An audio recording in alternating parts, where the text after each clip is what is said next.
नमस्कार, hello everyone, मैं रेनी सिंह स्वागत करती हूँ आप सभी का इस वीडियो में। तो जैसा कि आप बोर्ड पर देख सकते हैं, आज हम इस वीडियो में कबीरदास जी द्वारा लिखी गई साखी सुखिया सब संसार है का स्पष्टीकरण करने जा रहे हैं। इससे पहले वाले वीडियो में मैंने कबीरदास जी द्वारा लिखी गई साखी जब मैं था तब हरि का स्पष्टीकरण किया था। मुझे पूरी उम्मीद है कि मेरा जो स्पष्टीकरण है या तरीका है आपको अच्छे से समझ में आ रहा होगा और आपको मदद भी कर रहा होगा। तो देखिए, साखी का अर्थ हमें पता ही है, साक्षी अर्थात प्रत्यक्ष ज्ञान। इसके बारे में हम पिछले 3 वीडियो में स्पष्टीकरण कर चुके हैं। तो चलिए आज डायरेक्ट साखी पर चलते हैं। ठीक है, कबीरदास जी ने इस साखी को लिखा है। अब देखो, इस साखी को लिखने का उद्देश्य क्या है, इस दोहे के द्वारा कबीरदास जी हमसे क्या कहना चाह रहे हैं। कबीरदास जी हमें ईश्वर के प्रति जगाना चाह रहे हैं। वो कह रहे हैं हमसे कि खाने पीने में मौज मस्ती में मस्त मत रहो, ईश्वर के प्रति जाग जाओ। अब देखो, चलिए देखते हैं क्या कहते हैं वो। सुखिया सब संसार है, खाए अरु सोवे। यहाँ पे कबीरदास जी पूरे संसार की बात करते हुए कहते हैं कि सुखिया सब संसार है। सुखिया का अर्थ क्या है? सुखी है। पूरा का पूरा जो संसार है वो सुखी है। हालांकि ये बात सच नहीं है, कोई भी सुखी नहीं है। आप किसी से भी पूछोगे कि क्या आप पूरी तरह से सुखी हो, अभी सबसे बड़ा बच्चों को ही पूछ लो, आप लोगों को ही पूछ लो कि क्या आप सुखी हो। अरे आप लोग बोलोगे कितना टेंशन है सर पे, कि हमारे एग्जाम्स आ रहे हैं, परीक्षाएं चल रही हैं। ठीक है, लेकिन कबीरदास जी यहाँ पे कह रहे हैं कि सुखिया सब संसार है, यानी कि पूरा का पूरा संसार बड़ा ही सुखी है। क्यों? खाए अरु सोवे। अरु का अर्थ क्या है यहाँ पे? और। अरु का अर्थ क्या है यहाँ पे? और। तो खाए यानी कि खाता है और सो जाता है, यानी कि जो पूरा का पूरा संसार है बड़े ही सुख में है। अपना खाते पीते हैं, मौज मस्ती करते हैं और आराम से सोते हैं। उनको किसी बात की चिंता नहीं है कबीरदास जी के अनुसार। ठीक है, क्यों नहीं है? अब देखिए अगली लाइन में क्या कहते हैं, दुखिया दास कबीर है। दुखिया का अर्थ क्या है यहाँ पे?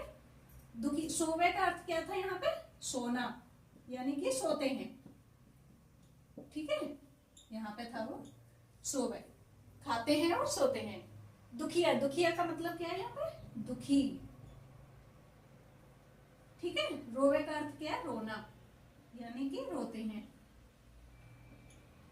अब देखिए कबीरदास की सेकंड लाइन में क्या कहते हैं, दुखिया दास कबीर है। जो कबीर है वो बहुत दुखी है। क्यों? जागे अरु रोवे।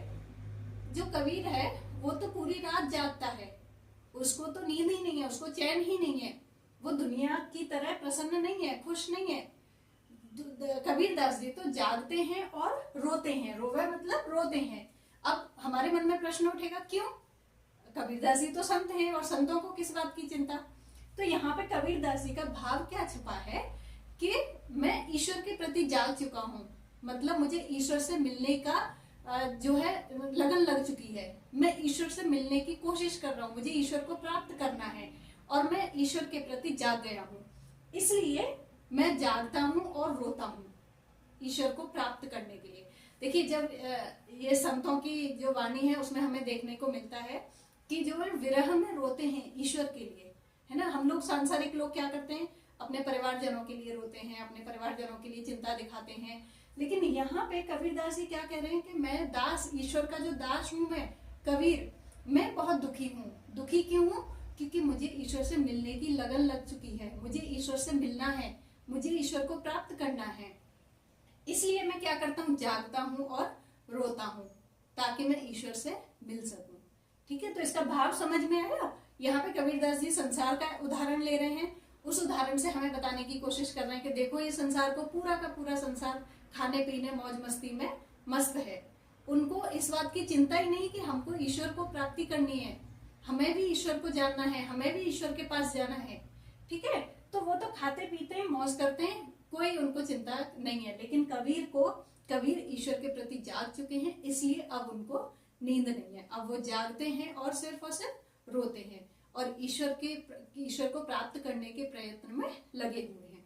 ठीक है, तो इस प्रकार से ये इस साखी का एक्सप्लेनेशन था, स्पष्टीकरण था। शब्दार्थ आपको समझ में आ गए होंगे। अरु का अर्थ है और, सोवे मतलब सोते हैं, दुखिया यानी कि दुखी, रोवे मतलब रोते हैं। ठीक है, तो इस तरीके से ये इसका स्पष्टीकरण था। मुझे पूरी उम्मीद है कि आपको समझ में आया होगा। समझ में ना आया हो तो एक बार और सुन लीजिए, समझ में आ जाएगा। ठीक है, तो आज के वीडियो में बस इतना ही। अगर वीडियो पसंद आ रहा है तो लाइक शेयर जरूर करिए और चैनल को सब्सक्राइब किए बिना आप नहीं जाएंगे। चैनल को सब्सक्राइब अवश्य करें। धन्यवाद। आज के वीडियो में बस इतना।